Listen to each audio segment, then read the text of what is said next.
পেঁয়াজটা টমেটোটা ভাজা ভাজা হয়ে গেছে। আমি সংযুক্তা, আজকে আবার একটা নতুন রেসিপি নিয়ে তোমাদের সামনে চলে এসেছি। আমার এই রান্নাটার জন্য লাগছে কিছু আলু আমি সেদ্ধ করে নিয়েছি আগে থেকে, হ্যাঁ, আর এই দুটো ডিম নিয়েছি, কাঁচা ডিম কিন্তু কোনো সেদ্ধ করা না। এবার দেখতে থাকো। এই আলুগুলোকে আমি আর নিয়েছি একটু গরম মশলার গুঁড়ো, একটু শুকনো লঙ্কার লাল লঙ্কার গুঁড়ো, হলুদ, গরম মশলার গুঁড়ো, চিনি, দুটো ছোটো এলাচ, একটু পেঁয়াজ কুচি, একটু টমেটো কুচি, আর ঘি, তেল তো লাগবেই, কড়াইতে তেল দিয়ে নিয়েছি, আর একটু আটা লাগবে। হ্যাঁ, দেখে আমি যেভাবে আলুটাকে পুরো স্ম্যাশ করে নিয়েছি, ভালো করে চটকে নিয়েছি। হ্যাঁ, আর আলুটা যেন অবশ্যই একটু ভালো সেদ্ধ হয়, শক্ত শক্ত না থাকে, ভালো করে একটু সেদ্ধ করবে আলুটাকে। হ্যাঁ, নিলাম। এবার দেখো এর মধ্যে আমি কি কি দিচ্ছি।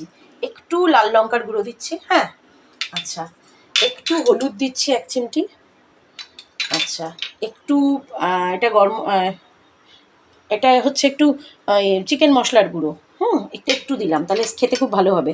আচ্ছা, একটু গরম মশলার গুঁড়ো দিলাম। আচ্ছা, এটা হচ্ছে একটু পেঁয়াজ আদা রসুন বেটে রেখেছিলাম, সেটার থেকে এটা পেঁয়াজ আদা রসুন আর লঙ্কা বাটা আছে, এটার থেকে কিছুটা আমি এর মধ্যে দিয়ে দেবো, তাহলে খেতে স্বাদ হবে। আচ্ছা, আর এই যে এটা আটা, ময়দা অবশ্যই দেবে না, আটাই দেবে বাইন্ডিংয়ের জন্য, একদম অল্প, 2 চামচের মতো। এখানে 4টে আলু, এগুলো দিয়ে আমি এটাকে ভালো করে একটু হাত দিয়ে মেখে নিচ্ছি। হ্যাঁ, এটাকে আমি পুরো আলুটাকে মশলাগুলো দিয়ে মেখে নিয়েছি। এবার এই একটা ডিম, কাঁচা ডিম, হ্যাঁ, এটাকে ভেঙে আমি এর মধ্যে দিয়ে দেবো। এখানে যেহেতু একটু বেশি আলু আছে, তাই একটা ডিমে পুরো হবে না, আর একটু ডিম লাগবে। হ্যাঁ, কিন্তু এই একটাও আবার পুরো লাগবে কিনা আমি দেখে দেবো, যদি লাগে তারপর দেবো। পুরোটাই দিয়ে দিয়েছি, ঠিক আছে। এবার এই ডিমটাকে জাস্ট হালকা করে মেখে নেব। এগুলো দেখো, এগুলোকে এবার করে নিয়েছি। এবার এগুলোকে এরকম এরকম করে তেল দিয়েছি, বেশি করে একটু তেল দিয়ে এগুলোকে ভেজে নেব বড়ার আকৃতি দিয়ে।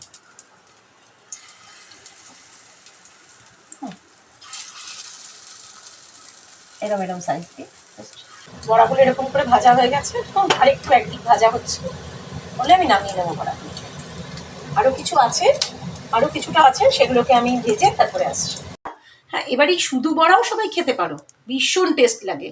আর যদি মনে করো যে শুধু বড়া খাবে না, তাহলে এটাকে আমি যেমন এটাকে একটা কারি টাইপের বানাবো। হ্যাঁ, এটার একটা কারি বানাবো। দেখো, তার জন্য আমি নিয়ে নিয়েছি যেগুলো আছে সেগুলোই। হ্যাঁ, এর মধ্যে একটু তেল দিয়ে দেবো, এর মধ্যে একটু তেল দেবো, খুব তেল দেবো না, কারণ যেহেতু আমি বড়া ভাজায় অনেক তেল দিয়েছি, তাই এইভাবেই তেল দেবো। আচ্ছা, দুটো এলাচ আমি ফাটিয়ে নিয়েছি, এলাচ দুটো ফোড়নে দিয়ে দেবো। আর একটু পেঁয়াজ নিয়েছি, অর্ধেকটা পেঁয়াজ কুচিয়ে নিয়েছি, সেটাও দিয়ে দেবো এর মধ্যে। আচ্ছা, একটা টমেটো কুচিয়ে নিয়েছি, সেটাও এর মধ্যে দিয়ে দেবো। দিয়ে এর মধ্যে একটু চিনি দেবো, হ্যাঁ, এটার মধ্যে, তাতে কী হবে, রঙটা খুব ভালো আসবে। আর যেটুকুই তেল দিয়েছি সেই তেলটা পুরো ওপরে চলে আসবে, ঠিক আছে। এটা একটু ভাজা ভাজা হলে পরে দেখো পেঁয়াজটা টমেটোটা ভাজা ভাজা হয়ে গেছে।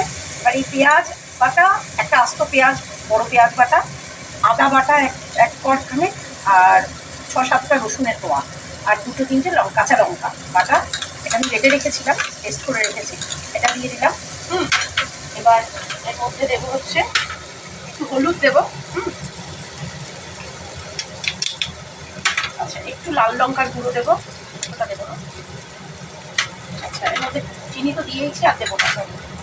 আচ্ছা, এর মধ্যে নুন দেবো।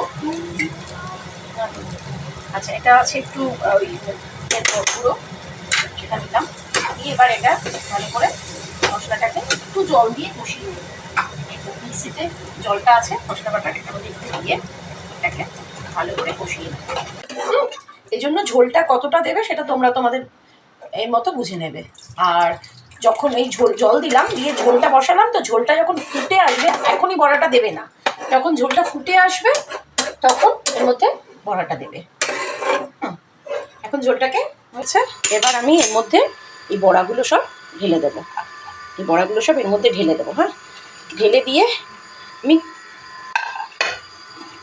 আর বেশি ফোটাবো না, 1-2 ফোঁটা হয়ে গেলেই আমি বড়াগুলোকে, মানে অল্প ফোঁটা, হ্যাঁ, কারণ এরপর নামিয়ে দিলেও এটার ভেতরে অনেকটা ঝোল ঢুকে যাবে, এই জন্য আমি একটু বেশি ঝোল রেখেছি। হ্যাঁ, তোমরা একটু বেশি ঝোল দিও যাতে বড়াটা টানার পর, আর তারপর এরপর আমি এই গরম মশলার গুঁড়োটা দিয়ে দেবো।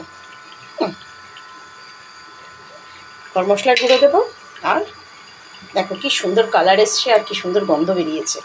সবাইকে একবার রিকোয়েস্ট, সবাই একবার এটা একবার করে ফ্রাই করে দেখো।